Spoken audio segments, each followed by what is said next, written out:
رسول اللہ صلی اللہ علیہ وسلم نے ارشاد فرمایا بہترین صدقہ کیا ہے؟ تأمل الغنا وتخشى الفقر، ایسا صدقہ کہ اگر تم نے صدقہ نہیں کیا تو تمہیں امید ہے کہ اس پیسے سے اور پیسہ بنا لوں گا، اور اگر کر دیا تو ڈر ہے کہ کہیں فقیر نہ ہو جاؤں۔ اس کنڈیشن میں جو صدقہ ہوگا وہ سب سے زیادہ بہترین۔ یہ والا صدقہ وہی کرے گا جو اس دنیا سے محبت نہیں کرتا، مرنے کے لیے تیار رہتا ہے۔ خاندانی زندگی اللہ ہم سب کو عطا فرمائے۔ صحابہ میں کی زندگی بڑی خاندانی تھی، دنیا سے محبت نہیں کی انہوں نے کہا مسافر خانہ ہے۔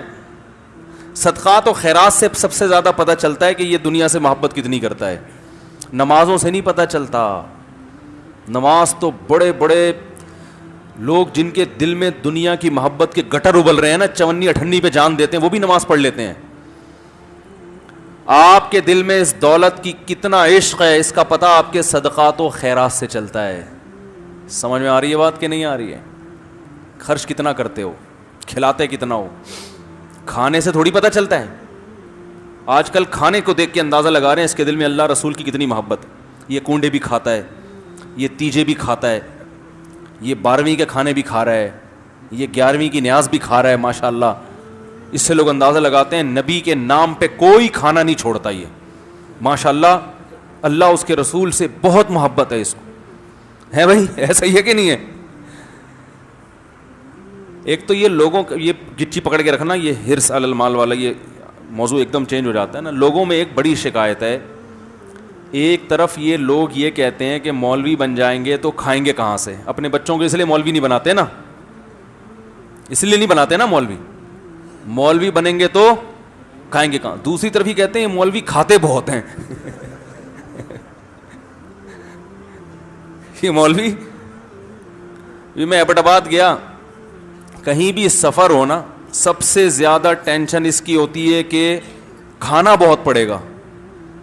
پشاور میں آدمی کھائے بغیر واپس آ جائے، پشاور والے لوگ دنیا چھوڑ دیتے ہیں، مہمان کو ٹھونسے بغیر، کھلائے کا لفظ ہلکا ہے، کھانا ٹھونسے بغیر نہیں چھوڑتے۔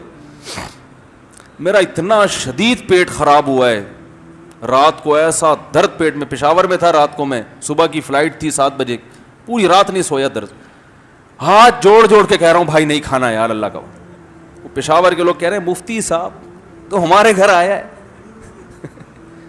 بغیر کھائے جائے۔ میں نے کہا وہ بھائی اس کے گھر بھی گیا تھا، کھا لیا تھا نا، اب کیسے کھاؤں یار؟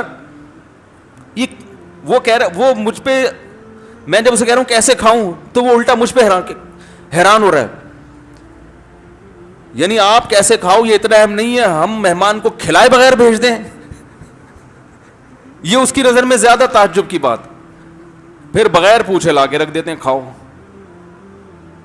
تو وہی ہوا پیٹ میں جو درد۔ میں نے کہا اللہ، لوگ مولویوں کے بارے میں کہتے ہیں کہ کھائیں گے کہاں سے، تو ٹھوستا ہے مولویوں کے بھائی، کھلا ٹھوس رہے۔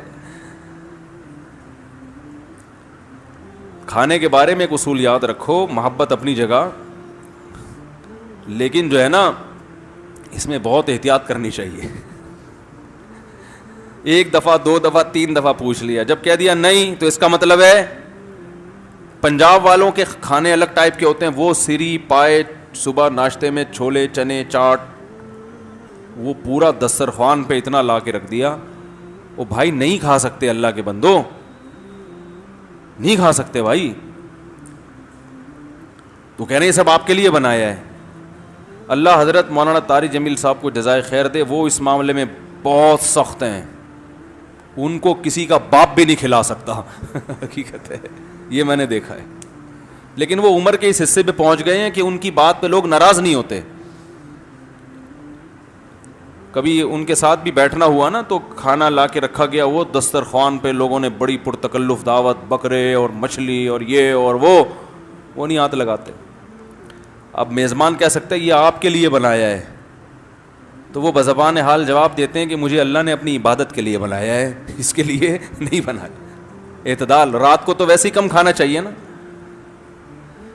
تو ٹھیک ہے، میزبان وہ اپنی محبت کا اظہار کر رہا ہے، بہت اچھی بات ہے، اس کی محبت تھی۔ لأحبتی ان یملؤوا بالصافیات الاکوبا وعلیہم ان یبذلوا وعلی الا اشربا. متنبی کہتا ہے شراب خانے میں پہنچ گیا, اس کے دوست بیٹھے ہوئے تھے, تو دوست پی بھی رہے ہیں اور اس کو پلانے کی کوشش بھی کر رہے ہیں.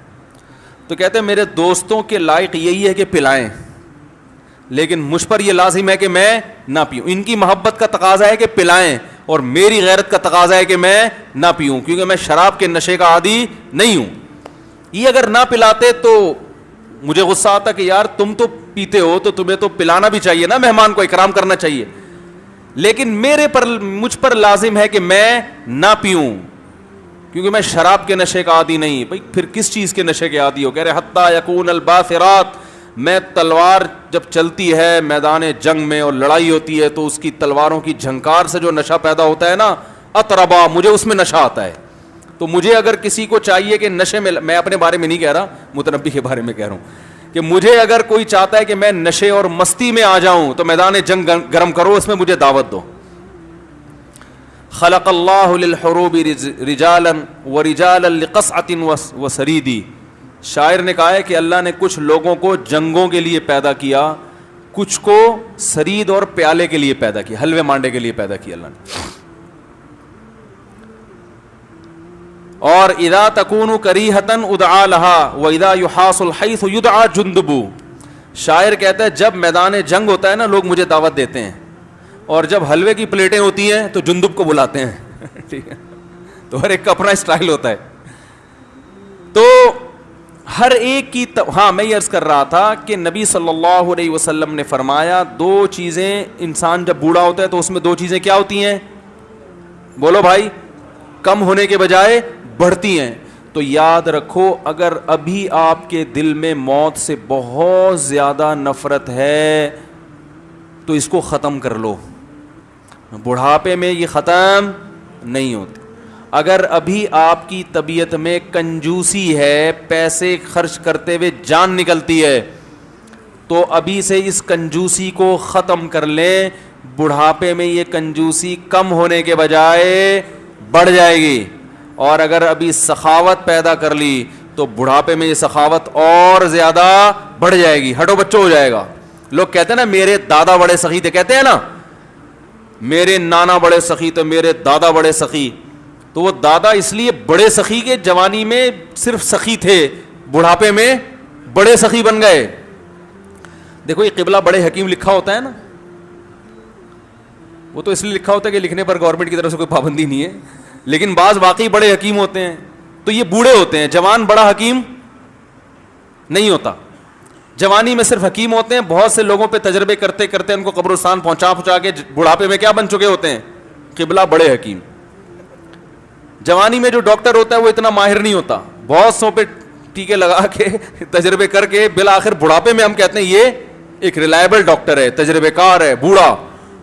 تو بڑھاپے میں ہر خصلت, جسم کمزور ہوتا ہے, اندر کی خصلتیں اچھی ہوں یا بری ہوں وہ بڑھتی ہیں.